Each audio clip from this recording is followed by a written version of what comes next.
여러분, 제가 오늘 거룩한 부지런함을 가진 공동체 한번 따라해볼까요? 거룩한 부지런함을 가진 공동체. 이런 제목으로 제일 잘하시네요. 우리 전임 선생님이랑 말씀 나누도록 하겠습니다.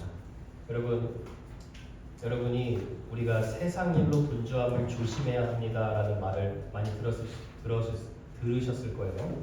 근데 이 말을 바꿔 말하자면 우리가 거룩한 부지런함이 필요합니다라고 이렇게 표현할 수가 있습니다. 제가 거룩한 부지런함이라고 표현을 했죠. 딜리전스는 단순히 성실히 열심히 사는 거예요. 그런데 홀리 딜리전스라고 되면 하나님께 구별된 자로서 어떤 일을 하든 하나님의 영광을 위해 죽게 하듯 부지런하게 살아가는 것을 말합니다. 그래서 이 거룩한 부지런함을 가지고 살려면 무엇이 필요할까 좀 이렇게 묵상을 해보는데, 이 시대에는 우리가 얼마나 많은 것을 해야 되나, 그거보다는 무엇을 하지 않아야 하는가를 먼저 추려보는 것이 중요하다고 생각이 들었습니다. 왜냐하면 우리가 불필요한 낭비의 시간을 줄여야 하나님께서 원하시는 중요한 것을 더 할 수 있기 때문이죠. 이제 오늘 본문 말씀을 보시면 느헤미야 공동체가 그 원수들의 방해 공작을 다 이겨내고, 그리고 또다시 하나님을 향한 열심을 가지고 성벽을 건축하기 시작합니다. 제가 오늘 말씀을 통해서 여러분에게 나누고 싶은 부분은 이 부분이에요. 아무리 방해를 받고 아무리 공동체가 막 힘이 없어서 이렇게 공격을 받아도 하나님이 결국 다시 일으키셔서 사용하시는 공동체, 하나님의 사람들은 누구인가? 바로 성도 한 사람 한 사람이 하나님을 향한 거룩한 부지런함을 가지고 자신의 사명을 감당하는 공동체라는 거예요. 그래서 저는 오늘 이 본문을 통해 거룩한 부지런함을 가진 공동체가 어떤 열매를 맺는지 이제 세 가지로 나누어서 그 열매를 살펴보려고 합니다. 오늘 여러분이 말씀을 여러분한테 주신다는 것은 여러분을 하나님께서 그렇게 쓰시겠다는 말이죠. 그래서 여러분이 믿음으로 받아들이시고 하나님께서 여러분의 삶에 30배, 60배, 100배의 열매를 맺게 하는 은혜가 임하기를 축복합니다. 먼저 거룩한 부지런함을 가진 공동체 첫 번째 열매는 각 성도가 한 사람도 빠짐없이 영적인 긴장감을 가지고 깨어 있었다라는 거예요. 자, 여러분, 지난 시간에 이어서 15절을 보면 15절 말씀에 이런 말씀이 있어요. 하나님이 그들의 깨를 패하셨다라는 거예요. 그러니까 반대 세력들의 악한 계획을 무력화시켰다라는 말이죠. 여러분, 제 아무리 하나님의 사람들을 악한 사람들이 공격하고 무너뜨리려고 해도 우리가 한 가지 확실하게 기억해야 될 것이 뭐냐면 사람의 뜻은 다 무너집니다. 그러나 저와 여러분을 향한 하나님의 선하신 뜻은 반드시 이루어집니다. 그래서 여러분이 두려워하실 필요가 없어요. 하나님의 뜻이 여러분 삶 가운데 이루어지기 때문이죠. 그러니까 어떻게 보면 지금 느헤미야 공동체는 굉장한 어떤 은혜를 받은 거고 영적인 큰 승리를 경험한 거예요. 그런데 그 이후에 느헤미야의 공동체의 반응이 어떠냐? 15절 그 맨 끝에 보시면 이렇게 나와요. 하나님이 그들의 깨를 패하셨으므로 우리가 다 성에 돌아와서 각각 다시 일하기 시작했다는 거예요. 자, 여러분, 하나님이 패하셨다는 것을 알고 이제 한시름 놓고 조금 쉬었다 가자, 이게 아니라 한 사람도 빠짐없이 성에 돌아와서 각자의 일을 하기 시작했다는 거예요. 그리고 16절을 보면 절반의 사람들은 성벽을 건축하기 시작했고, 또 다른 절반의 사람들은 성벽 건축하는 사람들을 보호해주기 위해서 파수꾼을 쓴 거예요. 그러니까 한 사람도 빠짐없이 은혜를 받자마자 다시 하나님의 일을 열심으로 섬기는 그런 반응을 보인 거죠. 여러분, 우리가 여기서 이 느헤미야의 공동체의 모습 속에서 중요한 신앙적 교훈을 하나 발견할 수가 있습니다. 그게 뭐냐면 신앙생활, 우리가 하나님을 믿는다는 거에 있어서 말씀과 기도 외에 우리 신앙을 건강하게 지키는 것 중에 하나가 무엇이냐? 바로 영적인 긴장감을 놓치지 않고 살아가는 거예요. 자, 여러분이 일상생활에서도 나름 이런 긴장감을 가지고 살아가시죠. 예를 들어 우리 직장 다니시는 분들은 프리젠테이션을 한다던가 아니면 인터뷰 한다고 딱 날짜가 잡히면 나름 여러분이 긴장감을 가지고 준비하게 되죠.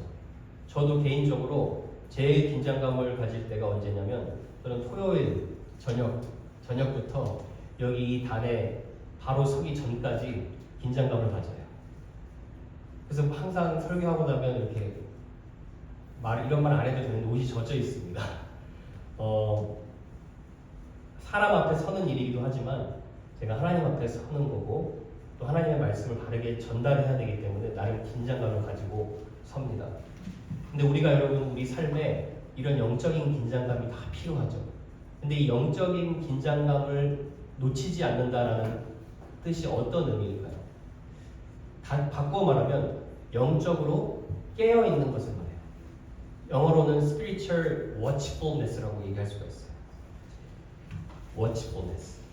청교도였던 16세기, 1600년 세기의 존 오웬 목사님이 깨어있음, 영적으로 깨어있는다라는 것을 이렇게 정의를 하는데 좀 길지만 여러분 한번 저랑 같이 한번 읽어볼까요? 시작.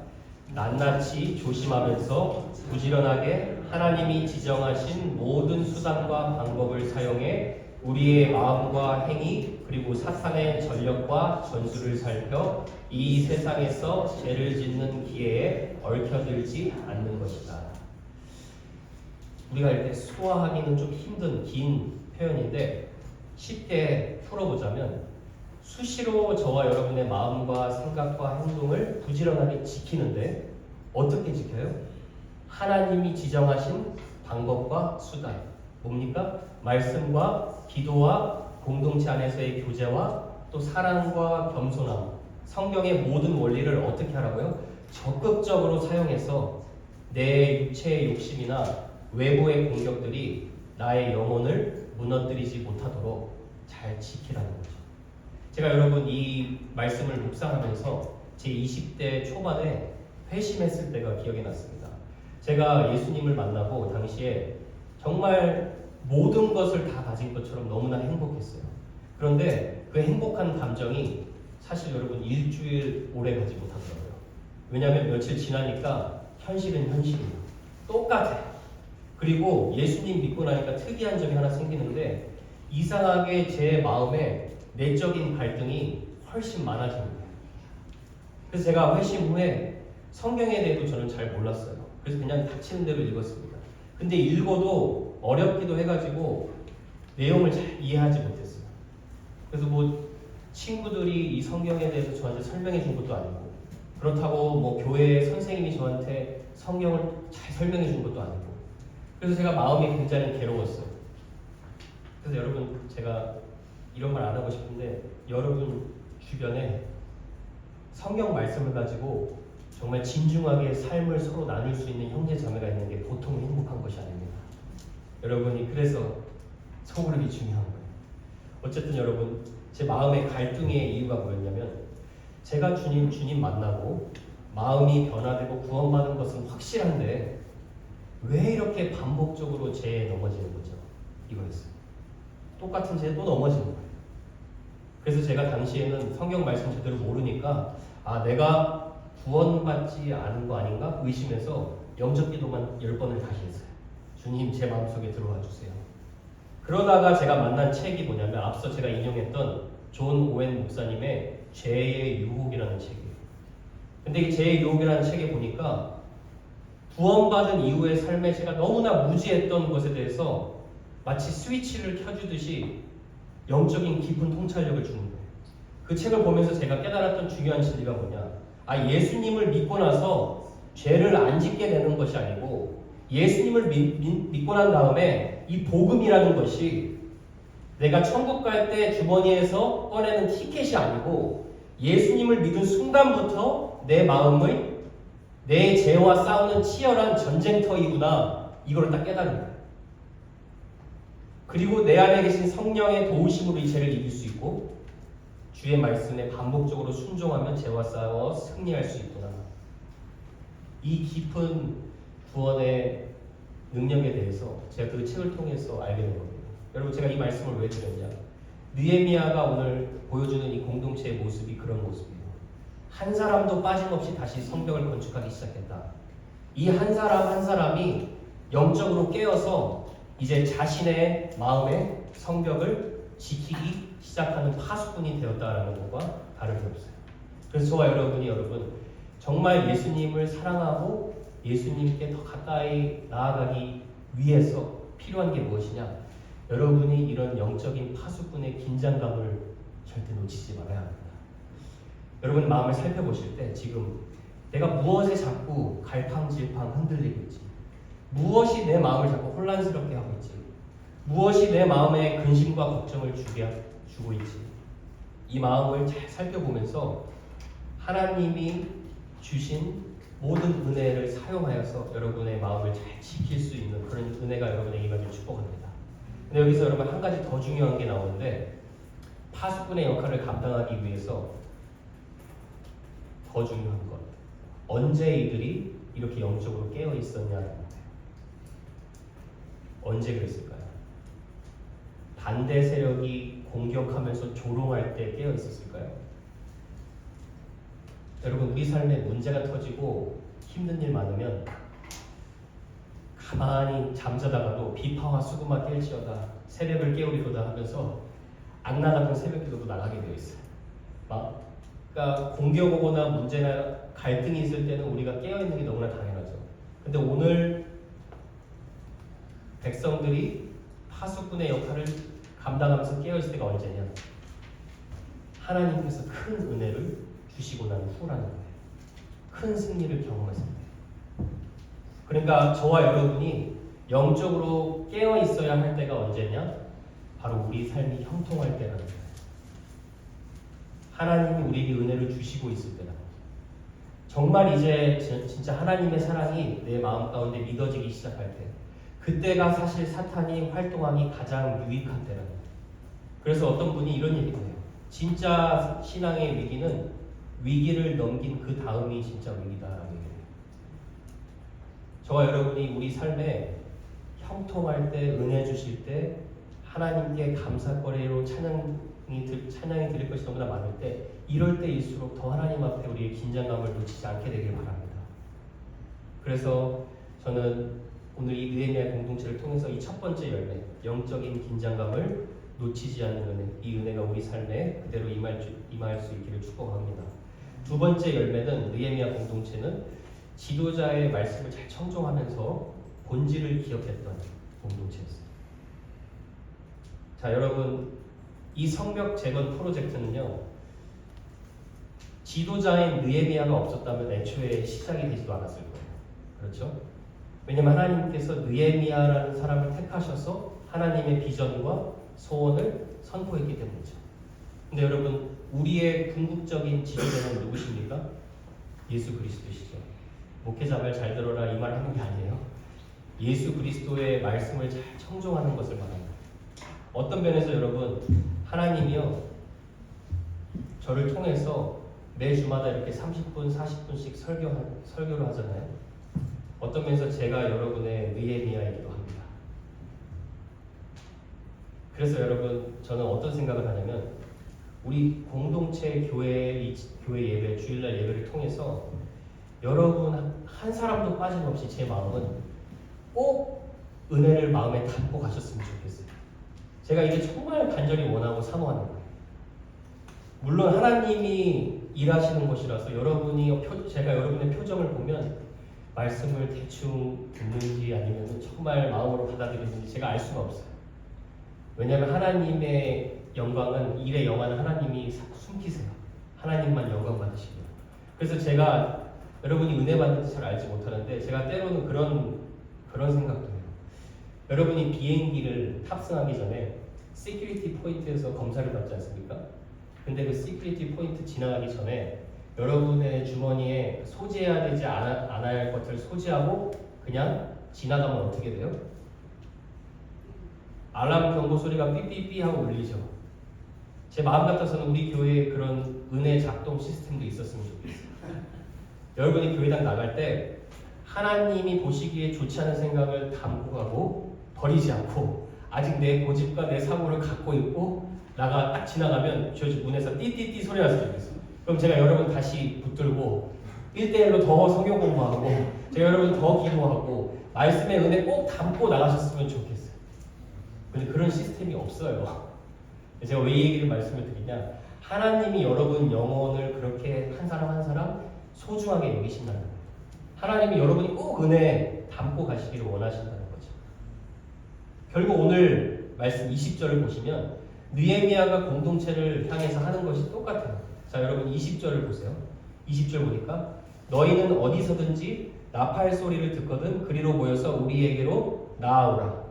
우리 하나님이 우리를 위하여 싸우시리라. 느헤미야 임무가 이거예요. 나팔 소리 들으면 이렇게 얘기해요. 너희가 가서 싸우라고 하잖아요. 우리에게 와라. 우리 하나님이 우리를 위하여 싸우시리라 얘기해 줍니다. 결국 목회자의 잡도 그거예요. 여러분으로 하여금 계속해서 위대하시고 크고 영광스러운 하나님을 보게 하는 것이 제 잡이에요.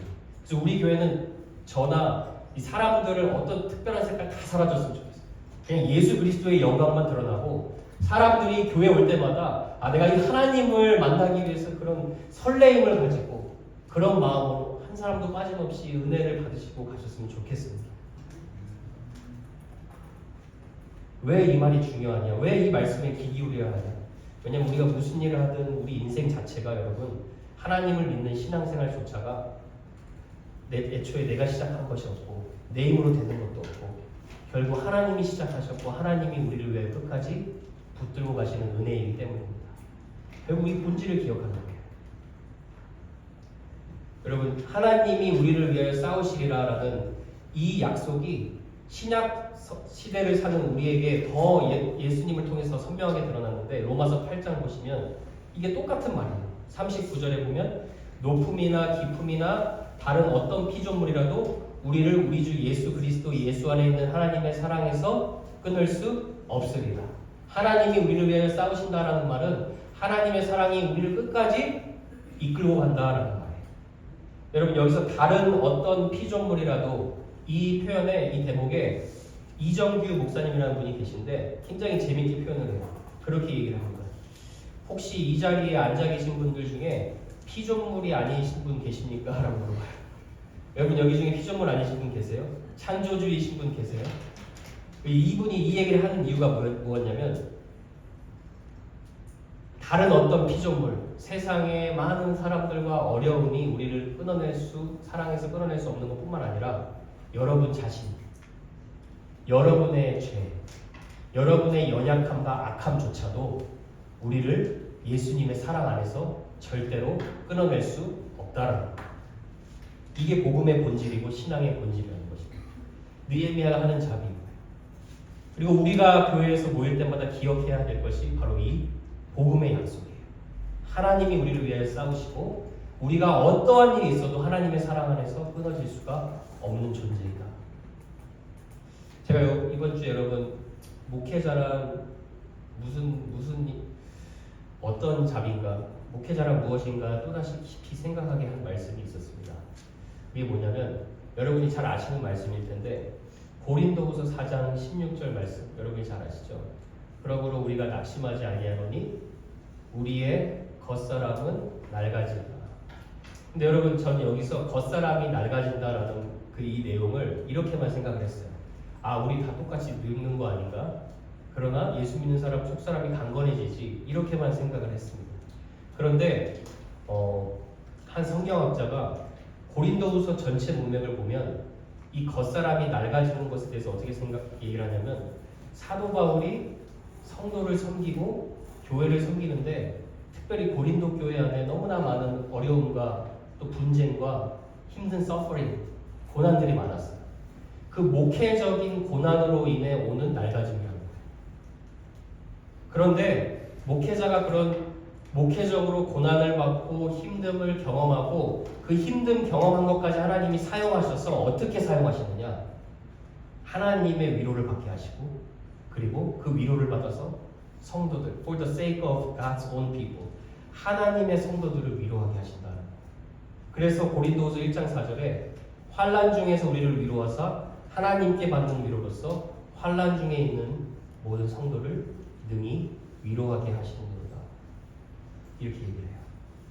그래서 여러분, 제가 어떤 기도를 했냐, 여러분에 대한 사랑이 굉장히 다시 깊어지는 그런 것을 이번 주에 경험을 했습니다. 저에게 어떻게든 오는 어려움과 고난은 뭐 많이 받지도 않았습니다. 어려움과 갈등과 내적인 고뇌가 있으면 하나님 그거 가지고 제가 하나님께 위로받고 그 위로로 우리 성도들이 하나님의 위로를 더 충만하게 받는 것으로 사용하여 주시옵소서. 이렇게 기도를 했어요. 제가 왜 이 얘기를 합니까? 여러분을 잘 섬기도록 기도해달라고 부탁드리는 거예요. 목회자도 연약하기 때문에 저를 위해서 기도해달라고 부탁드리는 겁니다. 그리스도와 교회의 관계, 목자와 양의 관계가 사실 굉장히 신비스럽고 감사한 관계예요. 그래서 우리가 서로 기도해줘야 돼요. 여러분, 저는 아마 어느 정도 90%는 확신합니다. 제가 여러분의 삶에서 그 누구보다도 여러분을 위해서 그래도 많이 기도하는 사람 중에 한 사람일 거예요. 정말이에요. 그런데 여러분이 저를 놓고도 기도해 주시기 바랍니다. 그렇게 해서 우리가 무엇을 기억하기 위해서입니까? 우리를 위해서 싸우시는 하나님 같이 바라봅시다. 하나님이 어떻게 우리를 세워가는지 함께 경험합시다. 이 본질을 기억하기 위해서입니다. 그런 복된 공동체 되기를 축복합니다. 첫 번째 열매는 영적인 긴장감을 놓치지 않는 공동체. 두 번째 열매는 말씀을 청정하며 본질을 기억하는 공동체. 마지막 세 번째 열매는 따라해보세요. 대충 섬기지 않고 전심으로 헌신하는 공동체. 소리가 작네요. 일부러 그러신 거예요. 21절을 보시면 이렇게 나와요. 우리가 이같이 공사를 하기 시작하는데, 잘 보세요. 무리의 절반은 언제부터요? 동틀 때부터, 새벽부터예요. 뭐 4시 반, 5시부터 언제까지요? 해가 지기까지, 저녁 때까지, 밤이 맞기까지 열심히 어떻게 했어요? 창을 잡고 있었다. 파수꾼을 섰다는 거죠. 물론 계속 그런 건 아니겠죠. 그러나 성벽을 재건하는 하나님이 중요한 일을 시작하기 하는 이 시점에는 모든 사람이 음식도 정말 마음 편하게 앉아서 먹을 시간이 없을 정도로 열심히 헌신한 거예요. 그리고 22절에도 보면 밤에는 파수하고 낮에는 뭐합니까? 일을 하는 거예요. 너무나 바쁘죠. 23절에도 똑같은 표현이 나와요. 느헤미야 본인을 포함해서 사람들이 갑옷을 입고 경비하는 것뿐만 아니라 물을 뜨러 가는데도 갑옷을 벗지 않고 창, 경기를 들고 다녔다. 여러분, 하나님께 쓰임받는 공동체 특징이 있죠. 내 삶 이거고 교회 삶 따로, 종교적인 영역의 삶 따로, 내 삶의 영역 따로 나누지 않고 Jesus is my life라고 고백할 수 있는 공동체. 종교적인 삶은 뭐냐? Jesus is part of my life. 예수님이 나의 삶의 굉장히 중요한 부분 중에 한 것을 차지합니다. 그러나 하나님이 쓰시는 공동체의 성도들의 특징, 예수님이 나의 삶입니다. 예수님이 나의 생명입니다. Jesus is my life입니다. 그렇게 고백하고 헌신할 수 있는 공동체라는 거예요. 이렇게 느헤미야 공동체처럼 여러분 비슷한 교회가 신약에 나오는데 데살로니가 교회입니다. 데살로니가 교회 보면 사도 바울이 이런 칭찬을 해요. 왜 이렇게 데살로니가를 칭찬하냐? 1장 5절을 먼저 보시면 5절 한번 같이 한번 읽어볼까요? 시작. 이는 우리 복음이 너희에게 말로만 이룬 것이 아니라 또한 능력과 성령과 큰 확신으로 된 것입니다. 그러니까 하나님의 말씀을 듣는데 사람의 말로 듣지 아니하고 하나님의 말씀으로 들어서 이 열매를 맺은 거죠. 근데 그 열매가 어떻게 드러났습니까? 바로 전에 3절을 보세요. 보세요. 세 가지를 말하죠. 너희의 믿음의 역사, 그렇죠? 그리고 사랑의 수고, 그리고 예수님을 늘 바라보는 소망의 인내. 근데 여기서 사랑의 수고할 때 이 수고, 코포스라는 원어가 무슨 뜻이냐면 아주 힘든 고된 노동을 말해요. 그러니까 데살로니가 교회 성도님들은 하나님을 사랑하는 데 있어서, 성도가 성도를 서로 섬기는 데 있어서, 성도가 예수 그리스도의 사랑으로 세상을 섬기는 데 있어서 정말 힘든 노동을 가지고 그게 복음이 능력으로 임한 열매 중에 하나였다. 여러분이 마치 여러분이 힘든 일 하고 침대에 딱 눕자마자 골아떨어지는 경험 다 해보신 적 있으시죠? 그런 거예요. 하나님 섬기고 사람 섬기고 주님 바라보는 일 하다가 탁 침대에 누웠는데 완전히 골아떨어지고. 최근에 일어났던 일인데요. 아프리카 마다가스카르에서 두 선교사님이 강도의 습격으로 죽게 되셨어요. 불과 지난 21일 날 이 두 분이 죽으셨다고 이제 뉴스에 나왔어요. 이 선교사님들이 2년 전에 마다가스카 무라망가라는 지역에 가셔서 현지 주민들을 위해서 텃밭을 만드시고 텃밭 주셔가지고 나무 심게 하시고 나무를 통해 열매 맺은 걸로 이 사람들 생존할 수 있도록 도와주셨어요. 그리고 계속해서 그 주변에 교회를 개척하시고 예수님을 전해가지고 예수님의 사랑을 전파하신 거죠. 근데 여러분 놀라운 사실은 뭐냐면요. 이분들은 이미 교회에서 오랫동안 사역하시고 나머지 은퇴 생활을 여기로 하시기로 작정을 하신 거예요. 근데 당시에 무장강도 7명이 돈 90만 원 그거 훔치겠다고 습격해가지고 이 두 분 사살해서 죽인 거예요. 저기 왼쪽에 계신 분이 88세세요.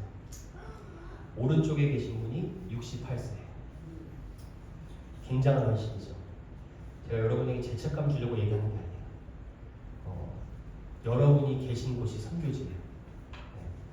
근데 제가 왜 이 말씀을 드리냐면 누구는 예수님 믿는 게 대충 믿고 누구는 똑같은 예수님 믿는데 이렇게 자신의 생명 아끼지 않냐고 드립니다.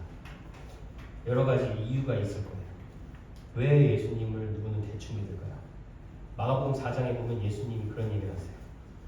세상 염려와 기타 욕심, 재물의 욕심이 말씀의 결실을 막아서 열매를 맺지 못하게 한다. 그 얘기를 했어요. 또 하나는 이제 여러분 하나님 좀 알아가시는 분들은 그렇게 생각하셨어요. 내가 하나님 사랑이 무엇인지 잘 안 믿어지고 내가 정말 와닿지 않으면 이렇게 헌신할 수 없습니다.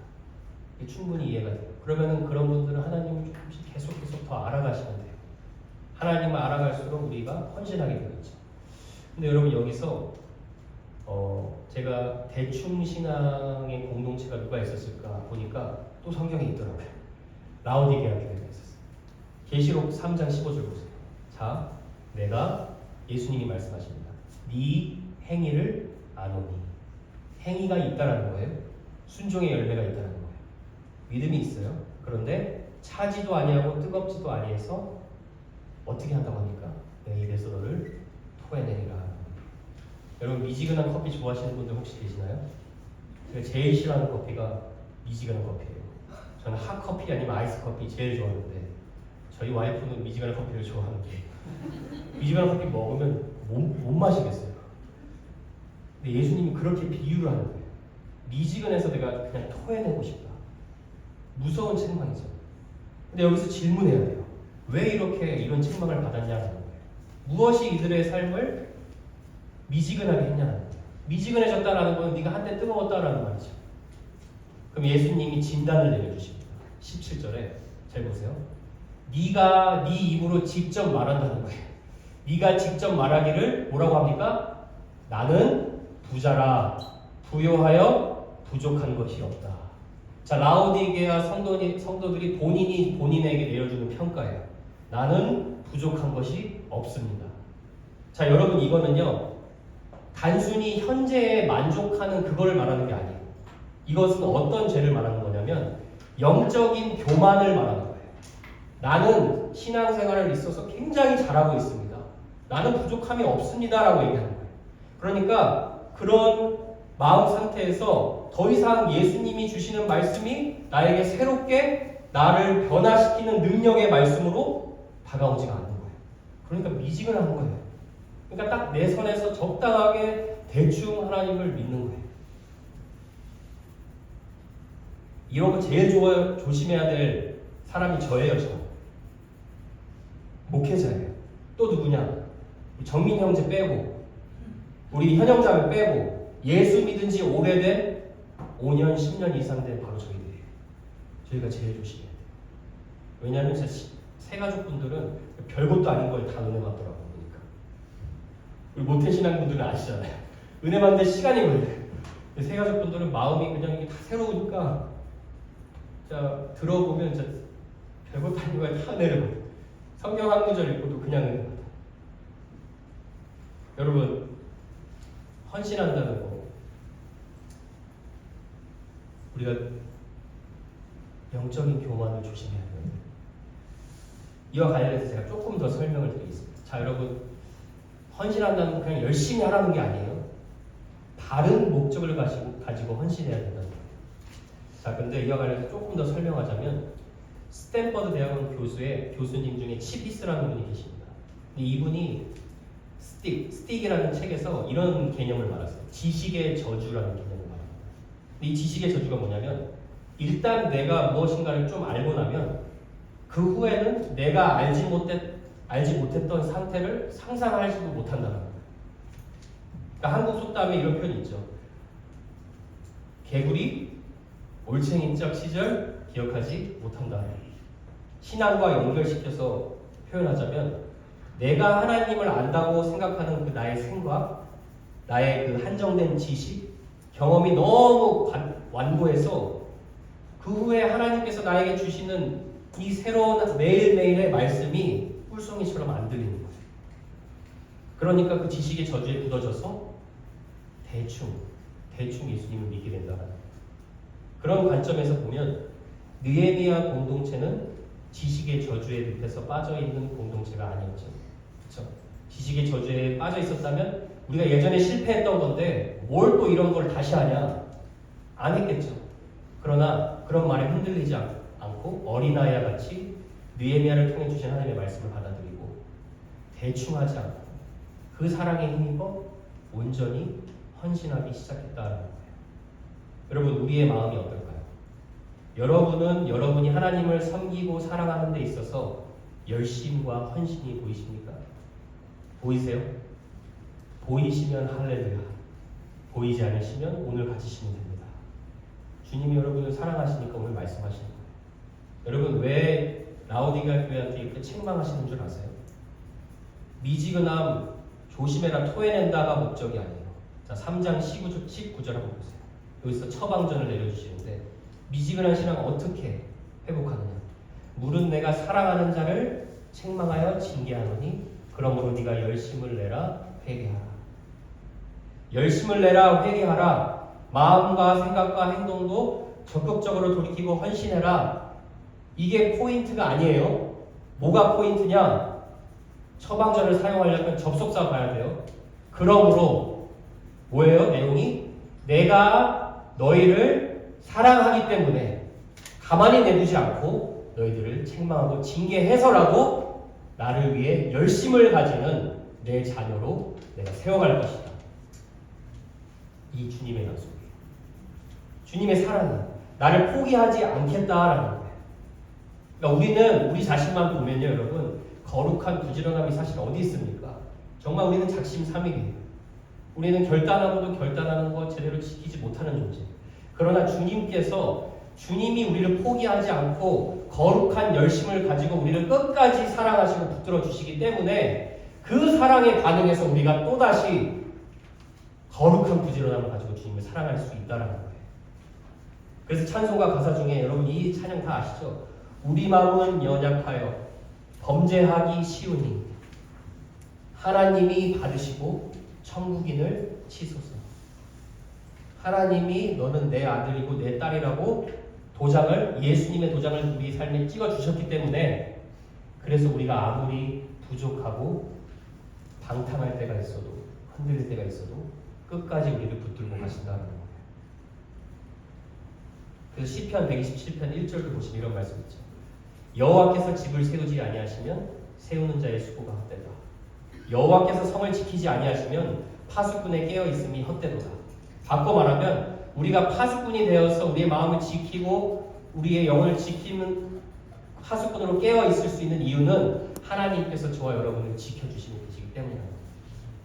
베드로전서 5장 8절도 여러분 이거 자꾸 사람들한테 극단 종말론자들이 이거 자꾸 겁주려고 사용하는 말씀 아시죠?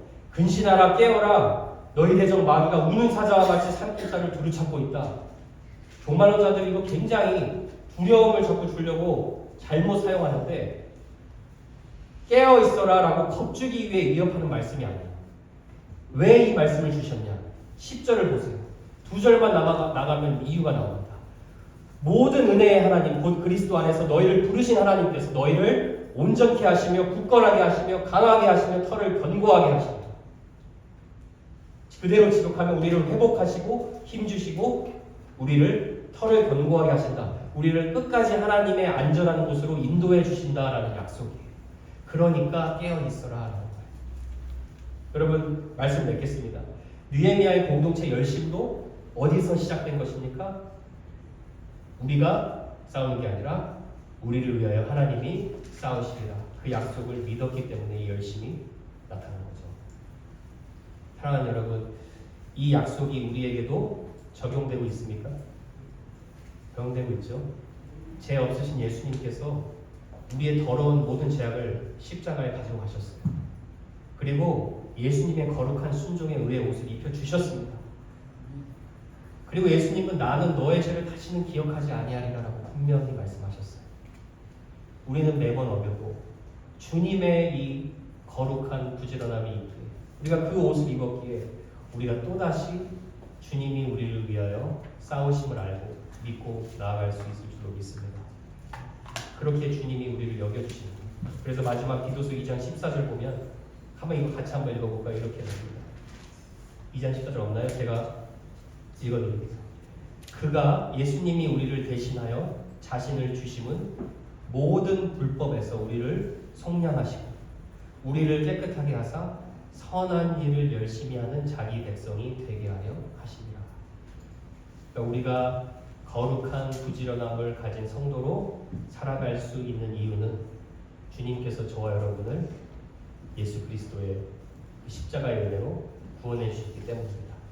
한 주간도 여러분 이 주님의 사랑을 확신하며 살아가시기를 축복합니다. 그러면 다가오는 한 주가 또 다른 기적이 될 거고 또 여러분이 하나님을 기쁘시게 하는데 감사와 감격을 가지고 살아가는 그런 복된 한 주 될 줄로 확신합니다.